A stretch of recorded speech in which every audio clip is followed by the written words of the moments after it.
I'm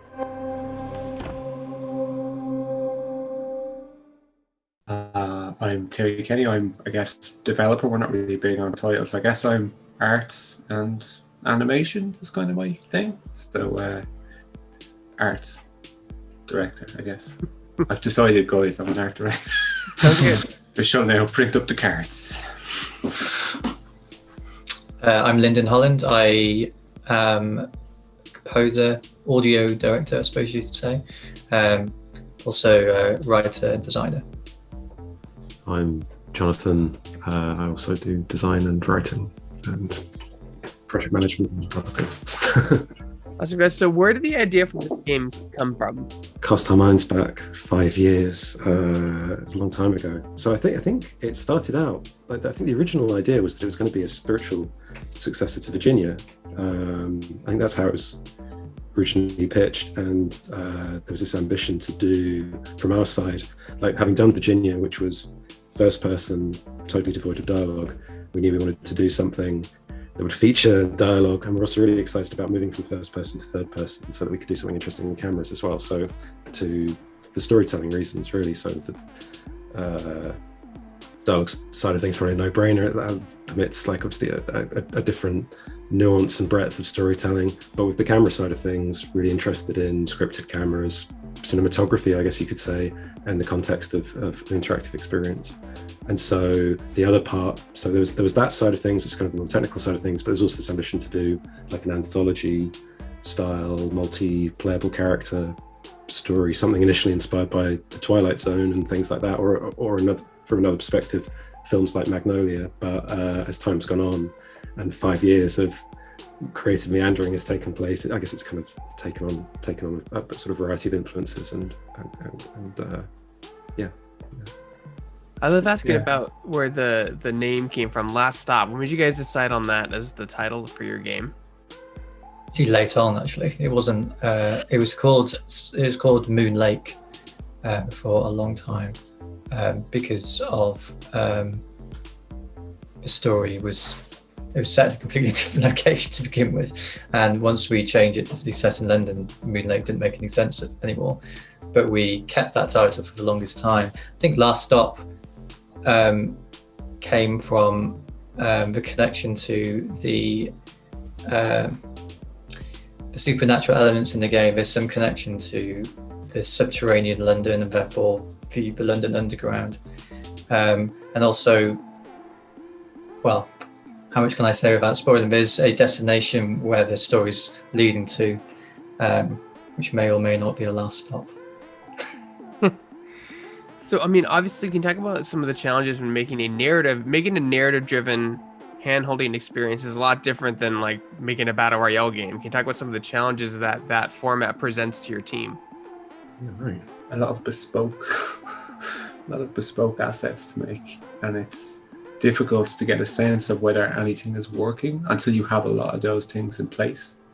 I think I said this a couple of times, that the story's been constantly tuned and changed over the course of the past 4 or 5 years. Some things that we thought would work once we got them in game, they didn't, and we changed them. So there's been cutscenes and sections and stories and characters that, some of them have been completed, and we've had to go back and have voice actors re-record scenes, change lines, dialogue and stuff like that as well. So I think the biggest challenge, overall, there's definitely like individual challenge, but a big one was that it was really difficult with a story like this to tell until you start editing it all together if it's working or not, and if it's turning out the way you want it to. More often than not, you get surprises. This doesn't work anymore. This doesn't read like it's funny. This doesn't read like it's scary. This doesn't whatever. And we had to kind of redo stuff and change stuff. So that was a big challenge, because it's a bit disheartening to spend a long time with something and then be 90% there and realize you got to go back and start taking the floorboards back up again to fix things. I'd say that was, not specifically. I mean, obviously there was other kind of individual challenges, I guess, for each discipline. Like from an animation perspective, there's a lot of characters and there's a lot of dialogue. So just keeping on top of all that was really daunting and really difficult. because we're still a very small team.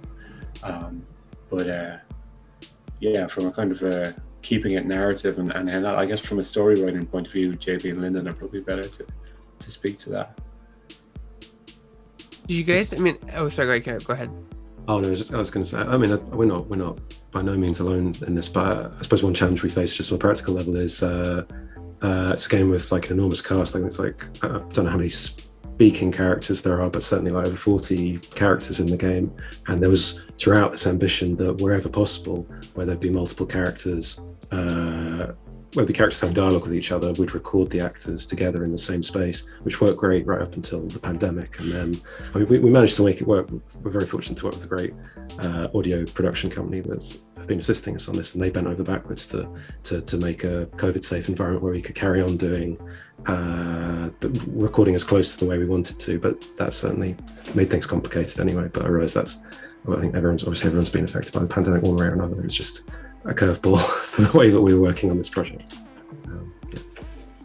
In terms of the narrative, like how much can the player fragment or change the story from the preferred path that you guys want the story to go, or to the ending that you want the player to experience? How much control do they have? They don't have this. They don't have the control that you would have in like a Telltale game or like a Quantic Dream game where you're changing the events by making decisions. Most of in fact, all the dialogue choices you make won't change the story outcome, but it would add to.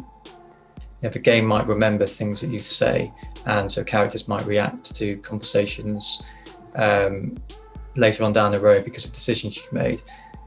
And if you hadn't made that decision, they'll just react in a different way, but the events will still happen. They'll just react to them in different ways. Having said that, there is branching narratives right near the end of the game. I suppose you could say it's like alternative endings and things like that. So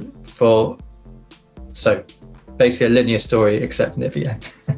Yeah, I think the idea was to the dialogue is really, the aim with the dialogue was to make it feel quick so that there wouldn't be segments where you say something and then somebody talks at you for a minute giving you exposition. The idea was that we would keep it feeling like it was banter, that you'd be constantly be expected to give input.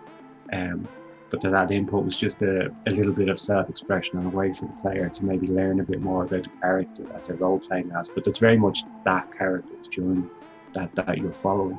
There are some other playful bits in it as well. Like, for example, in the body swap story in Stranger Danger, you'll be given, your story. This is who you are. This is what your age is, and blah, blah, whatever else. And then later on, someone will ask you a bunch of questions and you'll be like, what was my name again? What were they supposed to be doing? What does that person in the office do?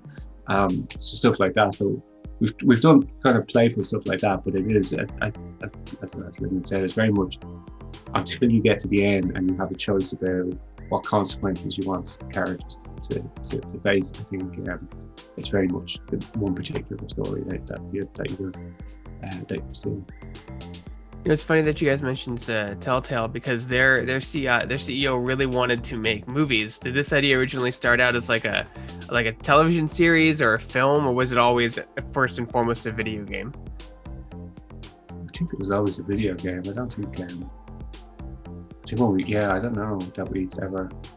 Well, I don't know that we wouldn't say never, but I think just because of our skill set, my background is kind of animation and stuff. So I mean, from an animation perspective, like video games is a really nice way to do storytelling because, unlike with a TV show or a film, it stays quite malleable throughout the process. So as we go, so it's like we obviously started with scripts, as you would with a film. But the thing that's attractive about doing it like this is doing it as a game is that throughout the course of the game, it's very easy to go in and change cameras and change performances and add dialogue and take something like it's like I think I'd imagine there's a way to do that in modern film techniques, but you can do reshoots, I guess. Yeah, right. But if we were making a film, we wouldn't have like the ability to do any of those things. We wouldn't have the ability to shoot and central and the ability to do all these things. Like, so there's a huge amount, like, as painstaking and as time consuming as it can be, it does offer a huge amount of freedom in the scope and scale of stories. So I would be very daunted to undertake this kind of film. I don't want to speak for Lyndon. Maybe Lyndon wants to make a feature movie set in London, but I don't think we do. What were some inspirations for the overarching story of the game? From what I've seen from it, it looks to me like kind of like an adult modern sci-fi Harry Potter, with kids looking into trying to solve a mystery and getting their lives entangled with things that are beyond their comprehension, that kind of stuff. That's a nice reference. I don't know if that was one, though.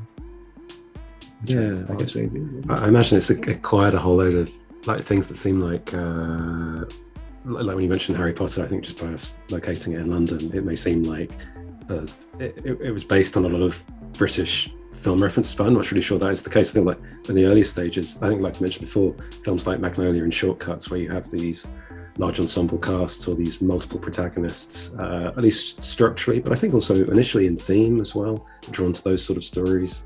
And then as time's gone on, I think we probably originally imagined the whole thing would have maybe like a single genre or have like a single identity, but as the three stories have been fleshed out and those characters have been fleshed out, those stories have started to find their own genres as well. So one is kind of like a neo-noir, one is more comedic, one is has more of a horror focus, and I don't think we originally imagined that would be the case, but as we've found that, we've lent into it more, and then each story has had like a whole accumulation of different inspirations or references that have been poured into it.